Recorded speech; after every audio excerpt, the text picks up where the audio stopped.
Hello and welcome, everyone. Thank you for attending this special webinar that we're doing today. And we're pretty excited about the subject matter that we're going to be talking about today. But before we get too far along, and I'm going to stall a little bit to let more people log in, but I've got some announcements to make for the next 30 or 45 days or so that's coming up. So this is the first of a series of webinars we're going to be putting on here over the next, like I said, 30, 45 days or so for our clients and friends and anybody else who might be interested. So this is the first, but coming up on October 12th, in just a week, a little more than a week, 8 days, we're going to do our normal webinar where we do a market recap and an investment review kind of a webinar. That's going to be with Mark Rylance and John Terrio. They'll be spearheading that. And if you're not familiar with that, that's where we try to do 10,000 charts and graphs in about 60 minutes. So, you know, it's a bit of a challenge, but who doesn't like a challenge, right? Then after that, in November, on November 14th, we have another kind of special webinar for clients and our friends of the firm here about cybersecurity. And this one's a little bit more about nuts and bolts kind of approach to protecting your private information at home or at your business, and the kind of risks that are out there and the pitfalls that people are kind of falling into as far as phishing scams and other kind of scenarios that are happening. So I encourage people to kind of attend that. Hopefully you'll learn something new that you didn't know before and kind of up your protection at home. But anyways, today though, we're going to be talking about AI, artificial intelligence. This has been, seems like the subject of 2023, and seems like since January 1, that's about all you hear about in the papers, if you still read a paper or magazines, maybe on websites, certainly on the news and what have you. But it certainly seems to be a hot topic of the day. And today we have a very special guest. His name is Ross Hartmann. He's going to come in and do a presentation for us and kind of give us some basic building blocks on what AI is, what it does, how it might affect us from business to our home. So first of all, let me just give you a little background on Ross. Ross Hartmann is the founder of Kingo AI, an AI consulting and enterprise firm that helps companies unlock profitability through artificial intelligence and automation. He helps companies from as little as 2 million in capitalization on up to 700 million. Helps them develop and implement an AI strategy and roadmap to success. But there's nothing artificial about Ross. No, he's flesh and blood. He's a real guy. At least I think he is. I haven't met him in person. But he's been in the AI industry for over 10 years as both a technology director and at an AI company. And also he's a coach at Dale Carnegie in Orange County. And as an AI expert, Ross is a sought after speaker on the subject, which brings him here to us today. So Ross, I guess without too much more delay, I'll sign it over to you, and we look forward to this. Thank you for joining us. Yeah, thank you so much, Daniel. Thanks for having me. I'm Sure. excited, and I wish I were an AI or a hologram. I would take a lot more, meetings and presentations. All right. Well, let me share my screen out, and then you let me know if you can see this okay. So you should be seeing my screen. Yes. Title. Okay, let's dive into it. And then if anybody does have any questions throughout, please feel free to submit. Happy to take that as we go. Yeah. So today, let's talk about it. Thank you, Daniel, for the intro. Yeah, my name is Ross Hartmann. I'm the founder of Kingo AI. We do kind of AI enterprise SaaS. And I've been working in the AI field for a little more than 10 years. Sometimes people are a little surprised when I say that because they're like, didn't AI just happen this year? But no, it's been around for quite a while, since the 40s and the 50s. And like you mentioned, I've helped various companies kind of design and implement AI roadmaps and strategies.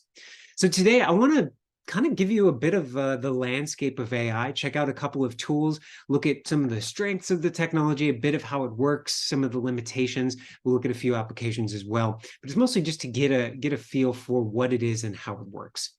So why are we here? A couple of interesting stats, and these stats are from a couple months ago, so they could be higher now. And that's that 91% of hiring managers are seeking ChatGPT experienced workers. So this means this is the new, I know Excel, I know PowerPoint. This is the thing you have to put on your resume to show you can work in an office environment. 66% of hiring managers believe that hiring a ChatGPT experienced worker is going to give them a competitive edge. And this next one is maybe the most surprising to me. And it's 85% of American workers say that they've used AI tools in their job. You might be saying that seems a little too high. I'm not sure if 85% of the folks at our company use AI, but that could partially be explained by this next one. 69% of American workers said that they're afraid to tell their manager about their use of AI for fear of being replaced by the tools. Well, I'm going to show you today, there's no need to fear about that. We're not going to be replaced. These models do a thing called hallucinating, which is something that humans have to verify their output, essentially. Okay, great. So let's dive into this. I like to ask folks, has everyone heard of ChatGPT? Because some people haven't still, and that's perfectly fine. And I'm also curious, have people played with it at all? That can kind of affect how we go into this. But for those who may not be super familiar, ChatGPT is kind of this digital intern that can help us read, write, summarize, analyze, brainstorm, those sorts of things. And if you have a kid in the education system, you know that this is completely upending education.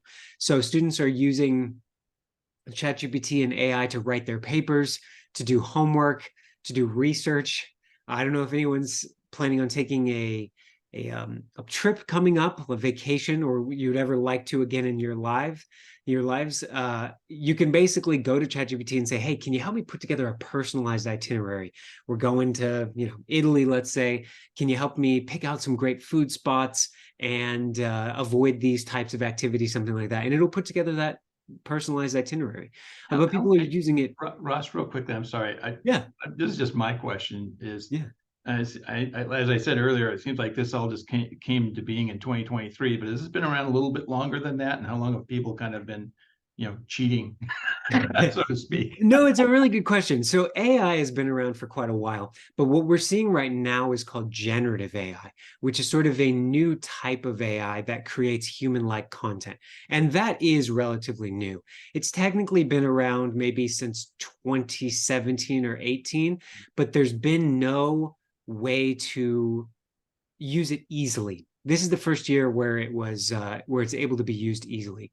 And Terry, I got your test question. So it's great. Feel free to throw anything else out there. But yeah, we'll go into generative AI, absolutely. And, folks, so I guess the short of that is folks have likely only been cheating on things for about a year now. Okay. But it is kind of wild. During interviews now, some people are the candidates, the people who are being interviewed, they're using AI to transcribe the interview and to provide the answers in real time, which is pretty wild. So from a business side, folks are using this for blog posts, customer support, project management and estimation, a lot of things on the talent acquisition side with resume screening, onboarding, personalized training, tons of things like this. But let's dive in and do a quick demo of ChatGPT. I like to switch between demo and slides here. So let's go ahead and do that. And the trick that AI still needs to solve for me is finding the right window. Okay, here we go. Pretty fun. Okay, so for anyone who may not be familiar, if you don't have the ChatGPT Pro version, I do highly recommend it.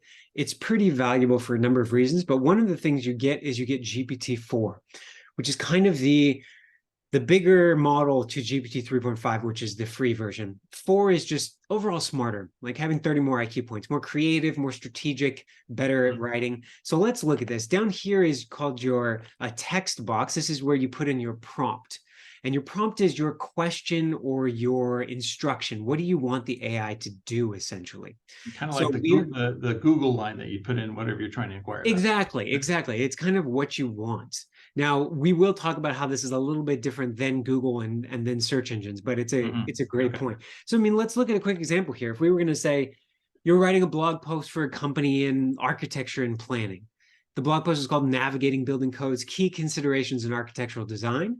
It should detail how building codes and regulations shape the design process. So outline this blog post and provide specific examples and comprehensive detail. So let's run through this real quick. And I'm going to ask everybody to participate here in a second if you're open to chatting here. I want to write this blog post in a particular style. So think about how you would write this. Somebody the other week told me Christopher Walken. We got a Michael Scott.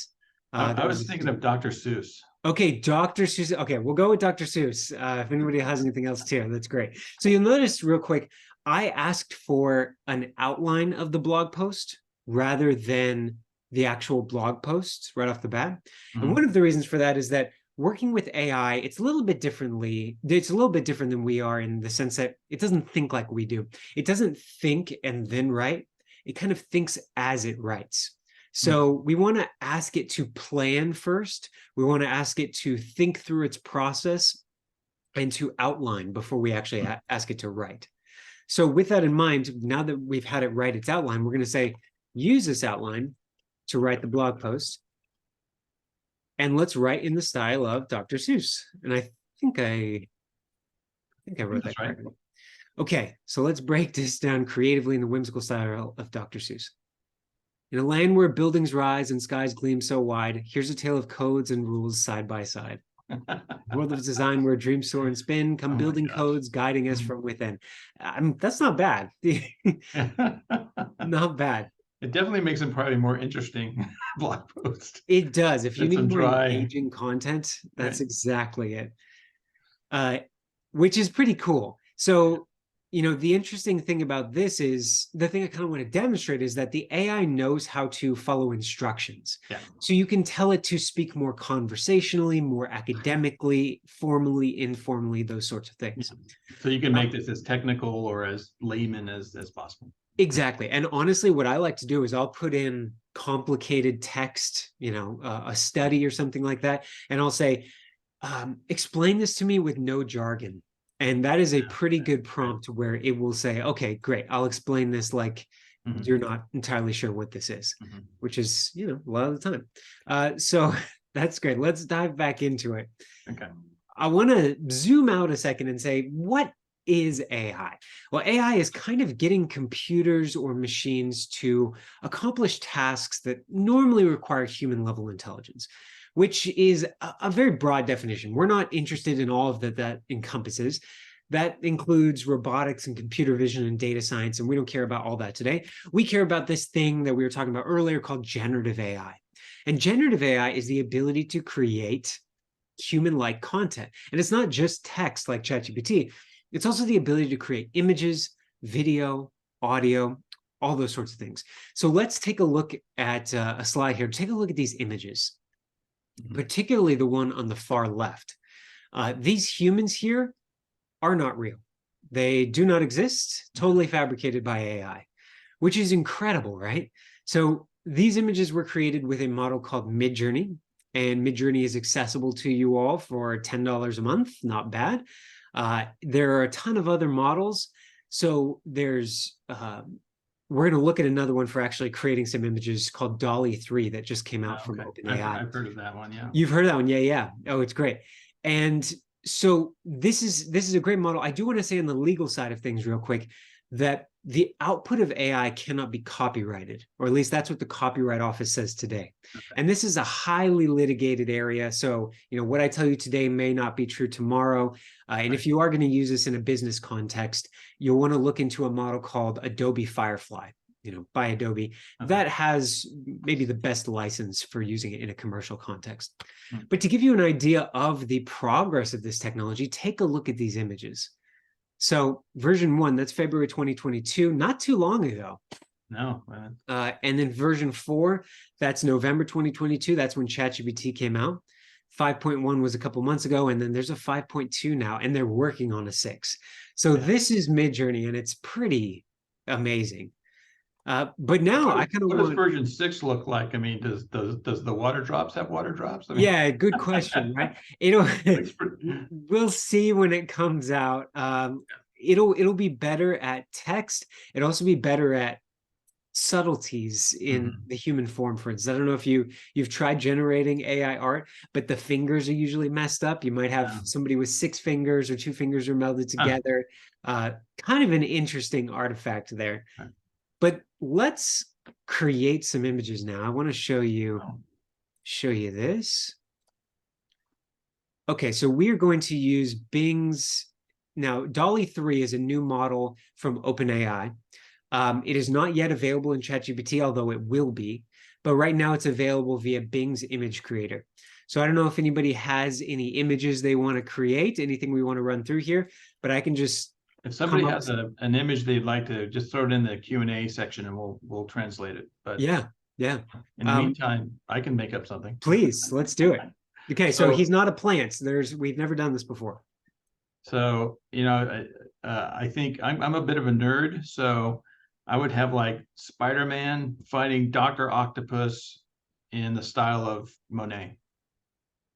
I love it. Okay. Now, I don't know if it can do it in the style, but I'm really interested. Let's see. So this is the process that's going to generate some images here for us. And then this model is a lot better at following instructions. Look at that. Isn't that incredible? That is pretty cool.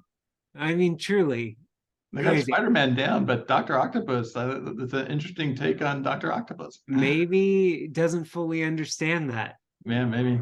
Yeah, That's that's funny. interesting. But the point here is that it's able to follow instructions. It's able Mhm. to, like you said, write in particular styles, or draw in particular styles, and it's it's pretty incredible. This will be coming to ChatGPT. There's a bunch of different models. There's Midjourney. There's Adobe Firefly. There's Mhm. the one called Leonardo, which is pretty great too. Yeah. Leonardo AI. But yeah, tons of different resources in here if you're looking at image generation. I think this is where they're having a lot of issue with copyright and stealing, like I just, in the image of in the style of Monet. Yeah, Is that, is that new art? Is that copyright? I know there's some questions to be exactly. answered And there. how do you Where's that determine? line drawn? It's tough. It's very tough. That's why this is so highly litigated right now. But today I do want to focus on large language models. They're called LLMs, and they give us the ability to, or they give AI the ability to understand language and to generate human-like language. So how do they work? Well, you basically take in as much data as you can from the internet, text data, and you put it into the language model, and you add. Oh, good. Sorry. Okay. I think we got a. Let me mute myself.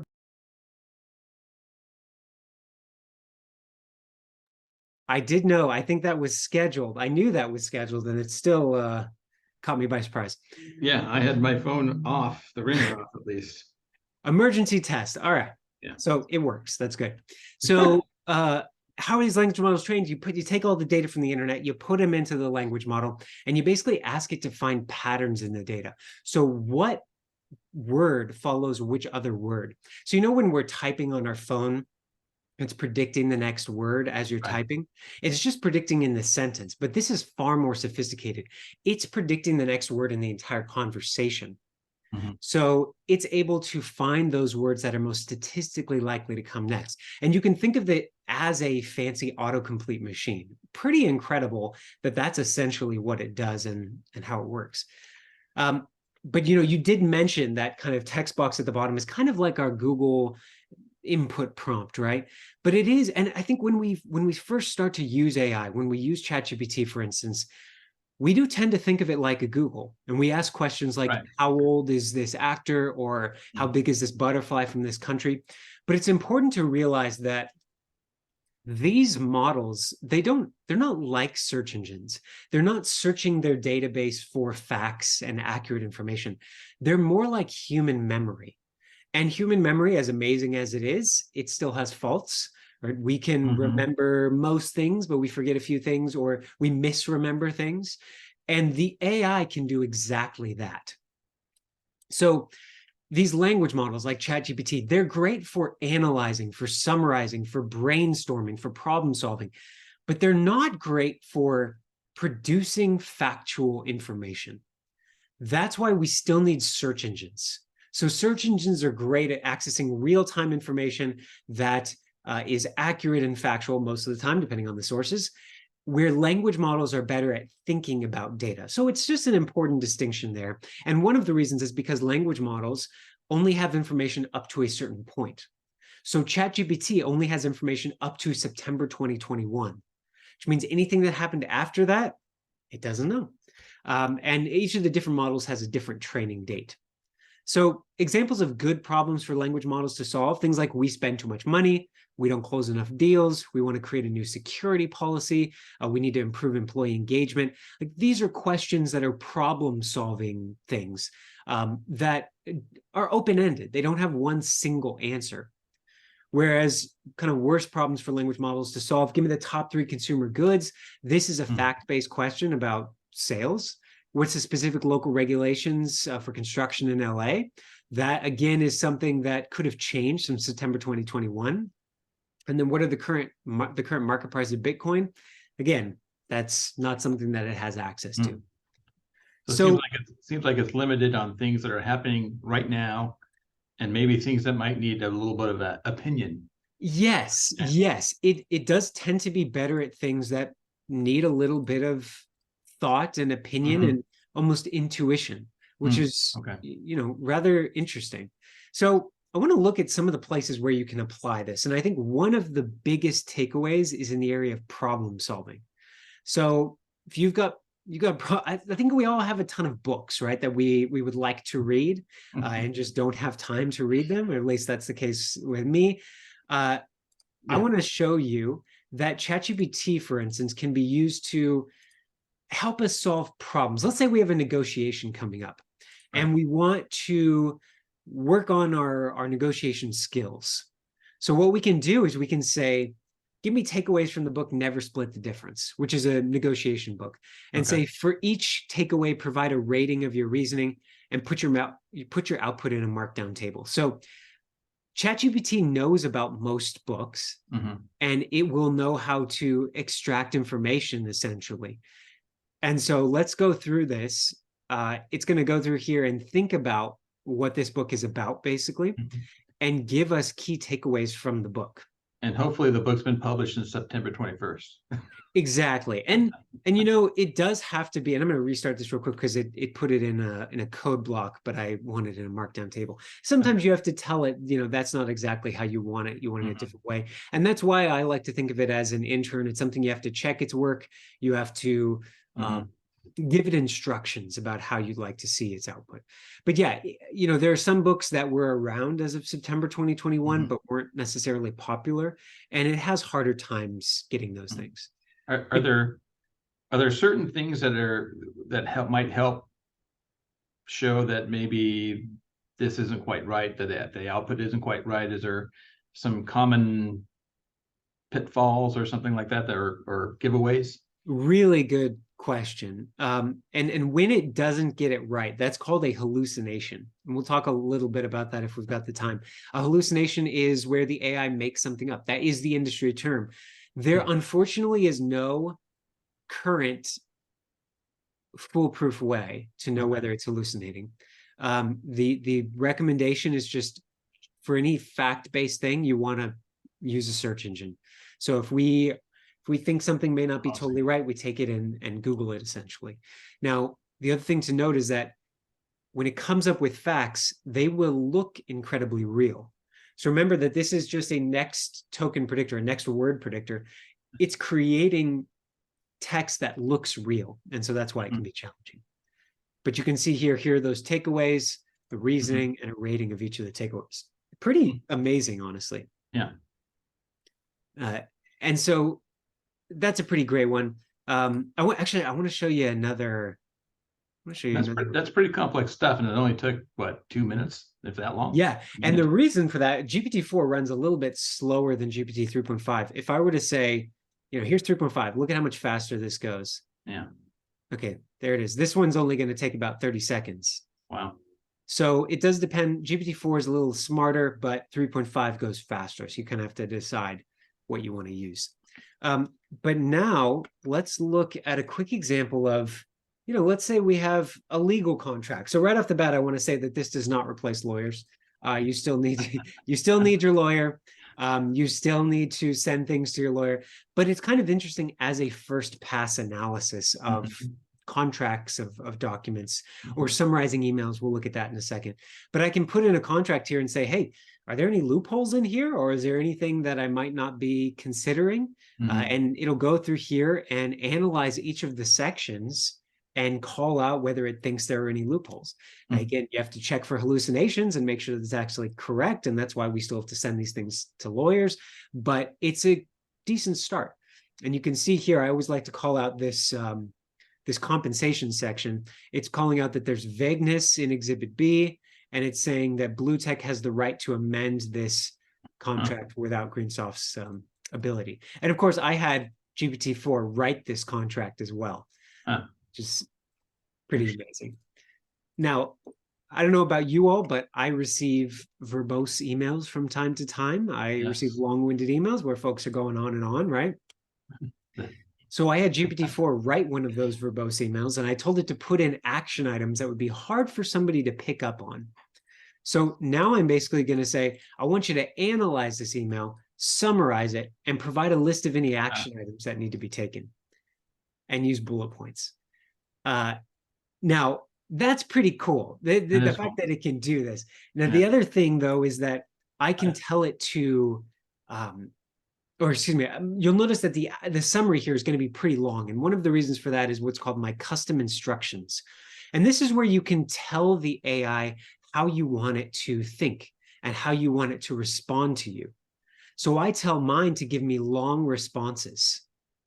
And because I tell mine to give me long responses, it obviously does. Now, you can give your AI custom instructions to give you concise answers, brief answers, things that will be much more at an executive level, and more in bullet points. And then if we don't like this, we think this is too long, we can say summarize it in 100 words, then write it as a haiku, right? Yeah, there you go. I already see an application for this right now with what I'm doing. I mean, we have some, we always have like compliance regulations coming out, and it would be great to take, a 30-page document, summarize it, tell me what the action items are, at least, and that'll get you pretty far away in the implementation phase, I would imagine. No, well said. That'd be super helpful. And you're queuing this up perfectly for a next bit in here. Yeah, well done. And I want to talk briefly about security and privacy.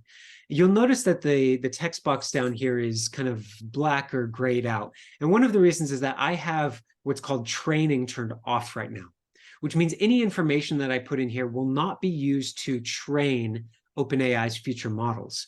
But this is actually a setting that you can get to in your settings, and you go to data controls and you go to chat history and training, and you want to turn this off.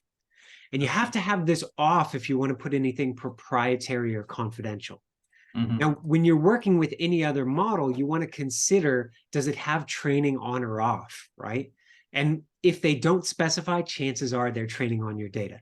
Now, Daniel, you mentioned, can I feed in like a 30-page contract, for instance? Yeah. The challenge with ChatGPT is that, no, it doesn't allow you to put in any messages that are longer than 6,000 words. Ugh, damn it. Exactly. But there are a ton of other models. So we can use something like Claude, which is available at claude.ai. And here you can put in up to 75,000 words. Significantly better than ChatGPT. But the challenge is that, it's likely training on your data. So pros and cons, you have to decide, are you okay with that risk? Some folks like Claude more because it essentially is a little more personable than ChatGPT. Okay. Yeah, so let's run through here. Go back to a couple of use cases. And again, if anybody has any questions or anything you'd like me to see, please feel free to throw that in here. I'm happy to go over that. Okay, so we've got analyzing documents, content creation. So this is the ability to create things like statements of work or proposals, the ability to, again, you have to send these things to your lawyer, the ability to create blog posts and product descriptions and technical specifications, or just poems, songs, And, you know, my niece is 2. We made a coloring book for her with a story that ChatGPT wrote, which was kind Oh, of, that's really cool. yeah, it was a kind of a fun personal application. I see this as being very helpful with, filling in greeting cards, thank you cards. Yes. And even for preparing for difficult conversations, Yeah. it can really help with that as well. It can also do, you know, relationship advice, therapy to an extent.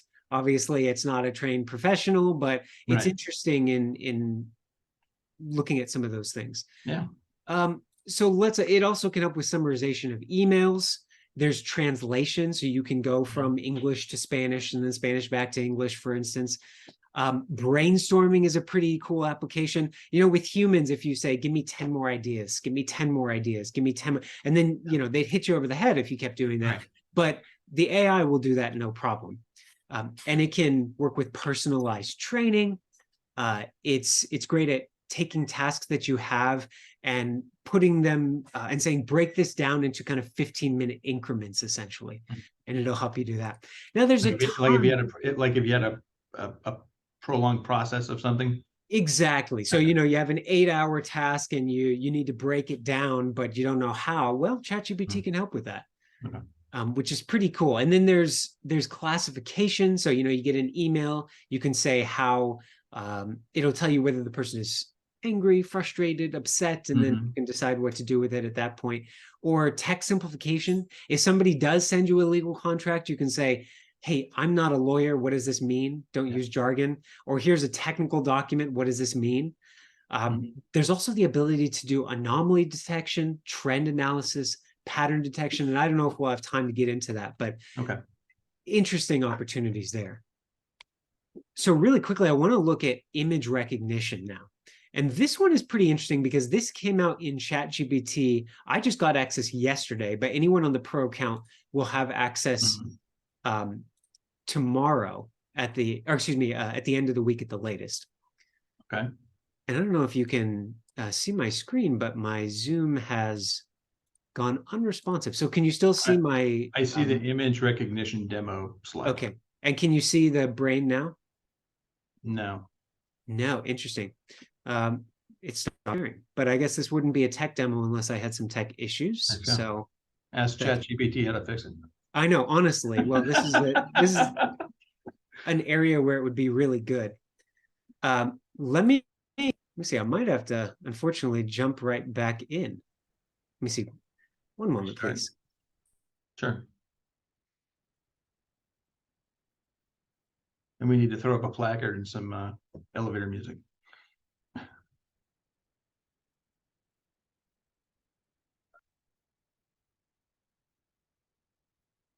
Ross, you seem to be frozen, like your video's frozen too. Okay, I should be back now. There you go. Hey. Yes. Okay, great. And it says the other me is still here. I don't know if you can pick the other me out. It's a double image. It won't let me share while the other me is here. But I assure you I'm not an AI, not yet. Okay. Okay, so I need to kick the other you out, I guess. Yeah, right? I think so. I think that's the only way we'll get around this. Okay, perfect. There we go. I'm back in. All right. Thanks, Thank you for the patience there. Okay, should be back in. And now I want to do a quick image recognition demo.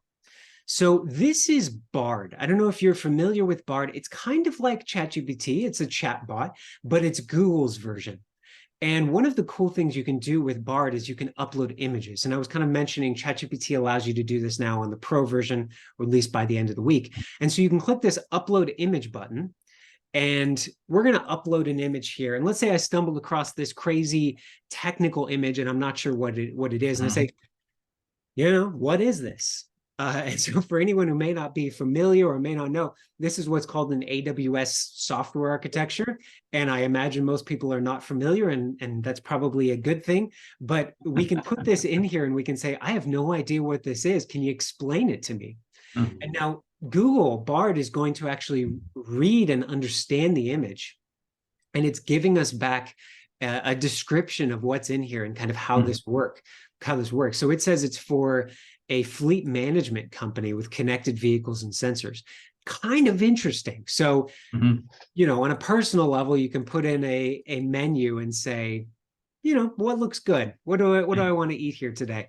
And this is all available to us today. What are my healthy choices? What are my healthy choices? That's exactly it.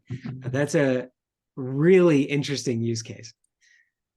Okay, so I do want to get just briefly into a few of the more challenge or some of the limitations of AI. We've been talking about all the great things, but one of the limitations is that these models are trained to please, to answer our questions. And so when they ask a question that when we ask a question they don't know the answer to, they can do a thing called hallucinating, which we talked about briefly.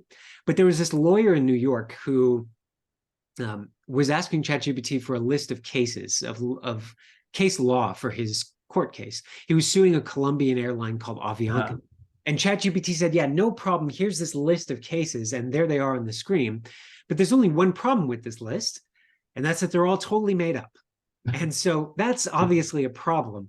And that's why we really want to check the output of AI. Remember, I was mentioning that we can't fully trust factual information that it gives. And that is an important case there. But what we can do is we can tie AI to search engines to essentially have it search the web first and retrieve information. So I want to show you another tool that's really cool for research, and it's called Perplexity. So if this lawyer were coming in here and he was saying, give me a list of lawsuits involving airlines, Perplexity is an AI-first search engine, which means that it essentially, it's not like Google where it gives you a list of 10 or 20 links and says the answer's in here, good luck. It instead says, here's the answer and here's where I got my information. So you can see it citing its sources here. So we can click that and then there we go. There's the result. And it'll pull up all of the sources. Now you need to check and make sure you trust the sources, obviously, but it's another interesting tool that's available to you. I know that Microsoft has a big investor in ChatGPT, and I think they're integrating it into their Bing search. Yes. I've been using Bing with my latest, with my newest laptop, just because of that, and I'm not sure how they're incorporating it. Can you maybe explain a little bit how that's being incorporated in Bing search engine? Absolutely. I'm going to go ahead and just show you. And we'll ironically go to Google here. Okay, I got Bing chat right here. So let me share my screen again. And I do tend to like Bing, maybe even more than Perplexity. I almost like it more than Google now, which is kind of weird. Shut your mouth. I know, exactly. And that's, I never, ever, ever thought I would say that. But I do think it's worth trying out. One of the downsides is you can only access it through the Edge browser, which I know obviously they're going to do that. And that's one of the reasons I don't use it as much as I otherwise would. So if I say something like, give me a list of, again, let's just use that same example, list of lawsuits involving airlines. It then goes off and does research and pulls it back. And it uses GPT-4 under the hood. Okay. So it's using OpenAI's technology. Like you mentioned, Microsoft put a $10 billion investment into OpenAI. Yeah. So it does tend to be a bit better at answers. It's just a great tool. And we can then say, you can tell it to generate an image of, I don't know, a plane. Yeah. And I believe it's able to generate images. I know that you're able to upload images and have it look at those as well. And that's just simply incorporated into Bing.com. It's not like a special Bing site. That is generated, so it's actually in the Edge browser. So you can see, I don't know if you can fully see my screen. There's this kind of Bing chat button. So you have to click that and then it opens up. Oh, okay. And there you go. Oh, this is very dangerous. This would definitely bring about a lawsuit. So you got folks with their heads out the window. Right. But yes, this is, you can ask it to generate images. You can ask it to analyze images, those sorts of things. Okay. Thank you. Yeah, pretty amazing, honestly. And then I know we're running up on time, but again, I'm happy to answer anyone's questions. I do want to show one more example, but unless Daniel, you had a question. I have a couple more, but they can wait till a little later. Okay, great. Yeah. So one of the other limitations I want to say is that language models on their own, they're not good at math, which maybe is a little surprising, right? Because you're like, aren't computers great at math? I would think But so. there are technical reasons why these things are not good at math, but there are ways around that. So let's say we have a calculus problem or something. We can come in here and we can go to GPT. Well, this is one of the issues. You have to turn training on, and you say, create a small calculus problem. And then you use Wolfram Alpha to solve it. So I don't know if if anybody has seen Wolfram Alpha. It's kind of helps you do calculus and statistics and those sorts of things. And I must be going to the wrong site. Doesn't matter. We're going to come into ChatGPT again. And what you can do is you can go into the plugin store and select one of the models. And it will allow you to use that plugin to do some math, for instance. Okay, so it was actually asking it to, it was actually trying to have Wolfram create the math problem, and it doesn't know how. But kind of interesting, just that I know students are using this, so they'll put in their math problem. And now with the ability to recognize images, I think they'll just take pictures of their homework and say, solve these problems, and it will. And that is kind of wild. But again, the challenge with this is you don't know if this is hallucinating. So this could definitely make a mistake. And that's really why this doesn't replace humans, at least not yet. We're still in an age where we have to check the output of AI. We have to work with it. And so it's an important point there, but it's still fascinating for learning.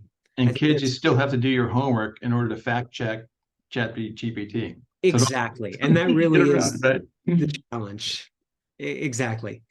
So that's great.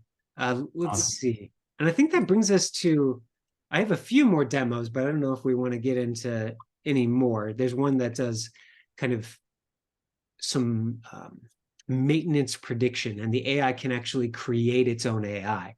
But as we get to the end here, I just want to wrap up with some interesting stats.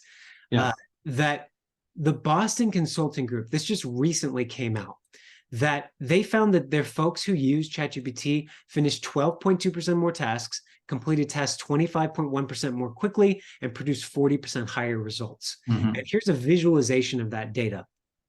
So the folks in the blue did not use AI. That group in the green used it. This is without tying AI to your data. This is without putting in automation or anything like that. This is just using ChatGPT on a day-to-day basis. These folks saw a massive improvement in their quality, in their speed, in their capabilities. So it's just incredible, the results that we're already seeing from these models. I imagine it saves an incredible amount of time, which allows you to do other things. Maybe this helps people to kind of reduce the mundane routine things that give them more time for big brain stuff, which, as a person who needs more of that, that any time-saving thing would be helpful. No, that's exactly right. And it's, nobody wants the part of what they do, the fun parts to be automated. But fortunately, AI is for automating the sort of repetitive tasks, the menial tasks. But we still need humans to verify the output of AI. We still need humans to do those higher level, big picture thinking tasks as well. So I'm happy to go into another quick demo, but I'm also happy to take some questions and cover anything that people want to hear about that I didn't get a chance to tackle. Yeah, let me just make the announcement for anybody watching or listening.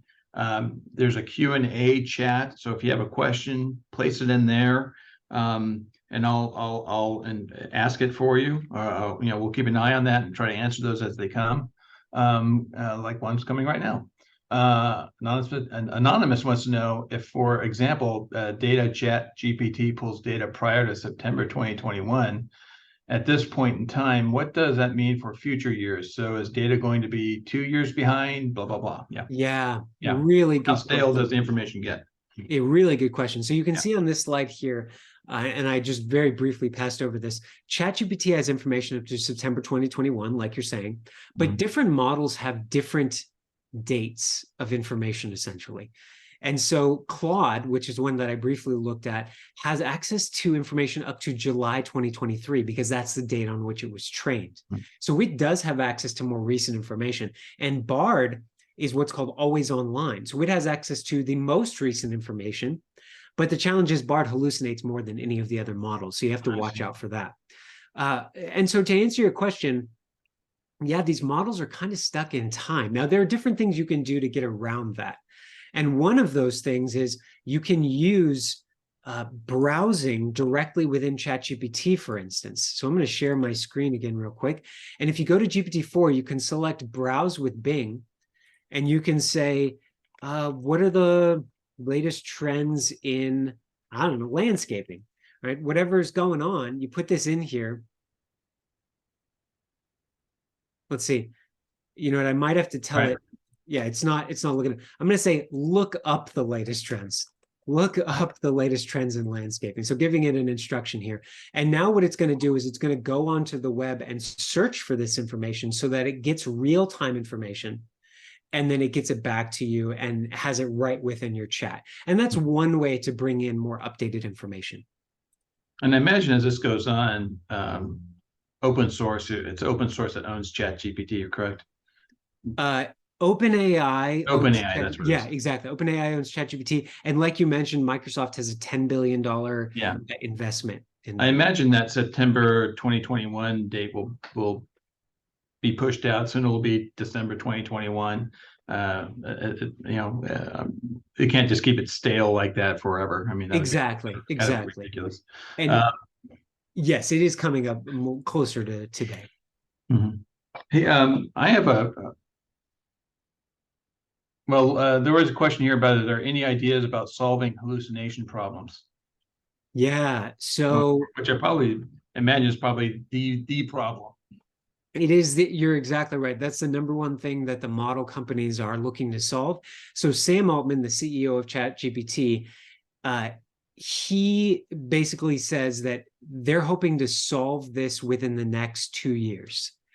I don't know if that's going to be possible or not, but it is a massive undertaking, and it's something that they're highly prioritizing. And it's tricky because you can't just tell the AI, hey, don't hallucinate, or hey, tell me the truth, right? It doesn't know how to do that. And so that's really the challenge. Is there any data of like how often it might hallucinate, or how, or I guess, the inquiry is infinite, so I imagine the amount of hallucinations could be infinite as well. But I don't know if there's a statistical data, because if they want to solve the problem, I imagine it's probably, well, we're not going to solve it, but we'll get it down to an acceptable level. Yes. Whatever that might be. No, exactly. And I don't know of any sort of data sets or analyses about what percentage of the time it hallucinates. I can tell you that GPT-4 is much better at not hallucinating than GPT 3.5. And I can tell you it's gotten much better today than it used to be. So if we say, what is the Silicon Valley, banking crisis, basically? If we ask this question, maybe in the past, it would have made something up, but today it should be able to tell us it doesn't actually know. It might speculate and say, I might not know, but based on kind of what you're talking about, here are some possibilities. So it looks like it was updated to January 2022. So that's an important point here. But it says that my last update, I don't have knowledge of events after this date. I'm assuming if this isn't the case, then yeah, not something I'm aware of as my last update. So it can tell you, or it's better than it used to be. Okay. Hey, there's a question in the chat, but I'm going to rub it into a question I initially had. Yeah. So bear with me here. Might be a couple of hoops to jump through here first. So one of the things that came to my mind about this is where are we at in AI development? I mean, is this the infancy, the end of infancy? Are we terrible twos? Or where are we at in AI development? I love the analogies because so in 2017, Google invented a technology called the transformer, which is Mhm. the underlying architecture that drives this latest wave that we've seen. In fact, GPT stands for Generative Pre-trained Transformer, and that's the technology that Google created. In one sense, we've done a lot of work on AI, and that it's been used it's been around since the 40s and the 50s, like I mentioned. Like, we've come a long way. And in another sense, these language models of these massive models that can really almost think, and there's a philosophical debate as to whether they actually do think, Hmm. but in that sense, we're in the infancy. Even though we've been using AI for so long, um, we truly are in a moment where the technology is starting to take off at more of an exponential rate. Okay. And particularly with the amount of money that has been put into this technology. So Amazon just put $4 billion into Anthropic. Microsoft put 10 billion into OpenAI. Google is investing billions and billions into their AI. Apple is reportedly spending $100 million a day training their AI. This is not going anywhere. Mhm. It is going to get better and better. And the thing I like to say is that this is the worst that the technology is ever going to be. So Mhm. all the things that I've showed you today, this is it, this is the worst it's going to be. It's just going to keep getting better and better and better. Yeah. This version of AI we have now is much different than what we've been exposed to in TV, film. I mean, usually in media, it's something that it has consciousness and then goes about subjugating humanity. Yeah. Um, but at this point, it's more seems like it's maybe like a this is probably the wrong thing. It's search engine on steroids with some other features to it, and and this is going to tie into what Wendy had a comment about. Yeah. Was about at this point as it continues to grow and get better, the hallucinations will get less, which makes the output truer. Yeah. So, and then she had the thing is, the improvements from here it'll be better, it'll be true, but it won't know right or wrong. And I don't Mm. know, what that idea is like, are we a long ways off from something where we have a computer assessing AI right and wrong, or that kind of thing? Yeah, and there's the question of morality and legality, certainly, but then there's maybe also the question of veracity, what is true and what is Mhm. false. And I don't know that we've solved that problem for the internet. One Yeah. of the ways that we roughly try to determine what is true and what is false is by the authority of the source of the information, or the popularity. And as we know, that's not necessarily uh, a correct measurement of what's true and what's false. Maybe it's a good proxy for it, but it's not necessarily the same. So, it's an open question. I don't know that we have a great solution for determining what's true and what's false. And I think this is a challenge that shows itself in social media in particular, shows itself on every corner of the internet. Right. I don't think it's new with AI, but I also don't, we've got the same challenge. We're going to have to figure out how to solve it with AI as well. Yeah. I mean, there's lots of ethical questions that come into question here, so we have to work on that just as much as we have to work on the how good, how well it works, and that kind of thing. Yeah, That makes exactly. sense. There's the practical side, and then, like you said, there's the legality, the morality, the ethics. It's interesting.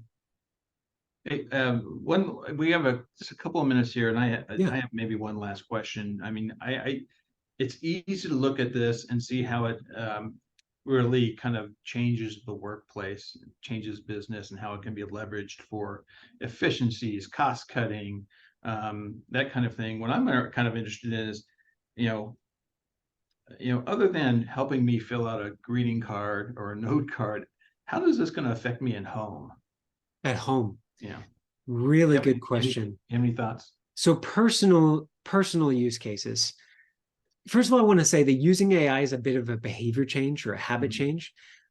If you don't get in the habit of using it, you obviously just won't use it. It's kind of Yeah, like when Google came out, when the internet started, blowing up. If you didn't use it, you didn't use it, and you just didn't right. answer your questions.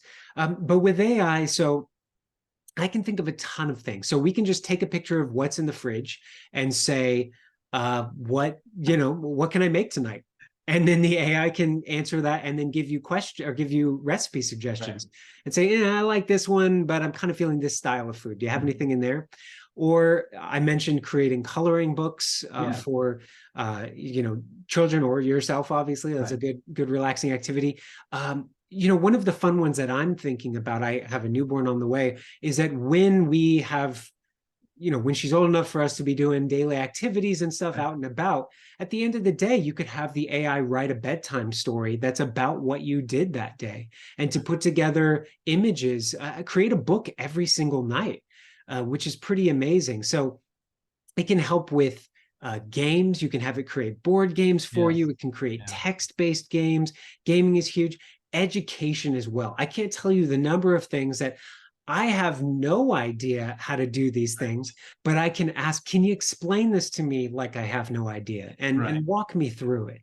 Yeah. Um, the personal applications are nearly endless, Yeah, honestly. just as endless as the business applications. Yes, It just exactly. seems like people's use your imagination of how you might leverage this. Like you said, coloring book. Heck, that's a great idea. What a great activity to have with your kids, or to create a gift for somebody. That's awesome. A gift, exactly. And again, it's just going to get better. They're going to start incorporating more vision, more Mhm. audio. They're going to be able to create music. They're going to be able to create songs. So you can say, make a song that goes with this greeting card and a picture to put on the front, something like that. It is going to get incredible. Instead of thinking about how AI can be applied, think about what your challenges are, whether at home or in business, and then start using AI. Well, we're near the end of our time for this. Thanks, Ross. That was really great, really helpful, and entertaining as well. I hope it was fun for you. Maybe we'll check in a couple years and see what the difference between today and tomorrow is. That'd I be would that'd love be that. kind of cool to do. But Yeah. thank you for your time. Thank everybody for attending. We'll be sending out additional alerts on the additional upcoming webinars we're having in the coming weeks. So until then, have a good day, everybody. Stay safe and go chat with GPT. All right. Thank you. Thanks.